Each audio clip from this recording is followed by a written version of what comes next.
میرے بھائی نکاح اتنا مہنگا کر دیا اور زنا 500 روپے پہ کر دیا، 1000 روپے پہ، 200 روپے پہ۔ حوا کی بیٹیاں، آدم کی بیٹیاں، تیری میری بچیاں اپنی عزت بیچتی ہوئی نظر آئیں گی۔ اپنی کو 4 سال پردوں میں رکھتا ہے، اپنی کو 7 پردوں میں چھپا کے رکھتا ہے، اپنی پہ برقع بھی ڈالتا ہے، دوست کی نظر نہ پڑ جائے، بھائی کے بیٹے کی نظر نہ پڑ جائے، تائے چاچے مامے کی بیٹی کی نظر نہ پڑ جائے، اپنی کو تو چھپا کے رکھے اور دوسروں کی بیٹیوں کو سٹیج پہ نچائے، تجھے شرم نہیں آتی؟ وہ بھی تو کسی کی بیٹی ہے، پتہ نہیں ابا فوت ہو گیا، پتہ نہیں اماں گھر میں برتن مانجتی ہے، اس لیے بچی سٹیج کی رونق بن گئی، اپنی کو پردوں میں چھپا کے رکھے، دوسروں کی بیٹیوں کے ناچنے پر، ان کے جسم کے اعضاء کے ٹھمکنے پر اور تو ہزاروں کے نوٹ لوٹائے۔ اگر تو آج کسی کو نچائے گا، آج کسی کی بیٹی کو نچائے گا، اللہ نہ کرے کل تیری بیٹی بھی کسی سٹیج پہ ناچتی نہ ہو۔ آج اگر کسی کو گھنگرو پیر میں پہنائے گا، کل تیری بیٹی کو پہنائے جائیں گے۔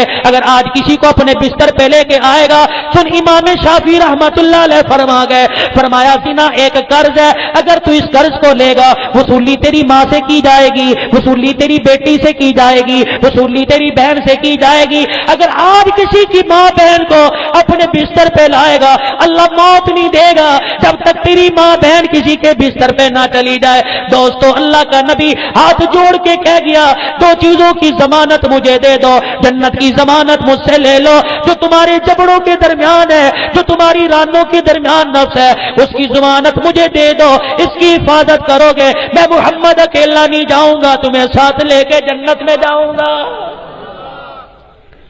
آخری 5 منٹ پتہ نہیں دوستو دوبارہ زندگی کے اندر ملاقات ہو یا نہ ہو، دوبارہ زندگی ساتھ دے یا نہ دے، اماں کے فرما برداری کرنے والے بن جاؤ، ابا جان کی فرما برداری کرنے والے بن جاؤ۔ مجھے ابو ہریرہ رضی اللہ تعالیٰ عنہ، بوڑھا صحابی، نبی کی دعا یافتہ، نبی کی دعاؤں کا ثمرہ ابو ہریرہ رضی اللہ تعالیٰ عنہ، اللہ اکبر، حدیث کا حافظ ابو ہریرہ رضی اللہ تعالیٰ عنہ، اللہ اکبر، قائم مقام مدینے کا گورنر بنا۔ ابو ہریرہ رضی اللہ تعالیٰ عنہ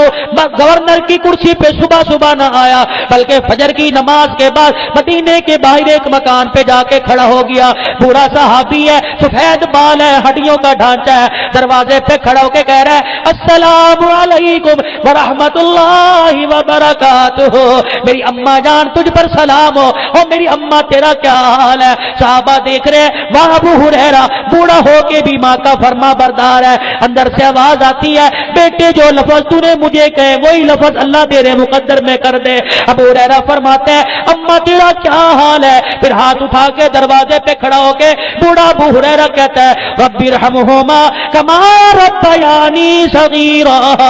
پروردگار عالم میرے اماں ابا پر ایسا رحم فرما جیسا بچپن میں انہوں نے میرے پہ رحم فرمایا۔ آج ابو ہریرہ رضی اللہ تعالیٰ عنہ کا قبر میں کیا حال ہوتا ہوگا؟ ابو ہریرہ کے ماننے والے جو ماں کے منہ پر جتی مارتے ہوں گے، ابا کو دھکے دے کے گھر سے نکالتے ہوں گے، ابا جان کو ڈرائنگ روم میں آنے کی اجازت نہیں ہے، اما جان کو بیڈ روم میں آنے کی اجازت نہیں ہے، اما ابا کو بیٹے کے گلاس کو ہاتھ لگانے کی اجازت نہیں ہے، بیٹے کی کرسی چارپائی بستر پہ بیٹھنے کی اجازت نہیں ہے۔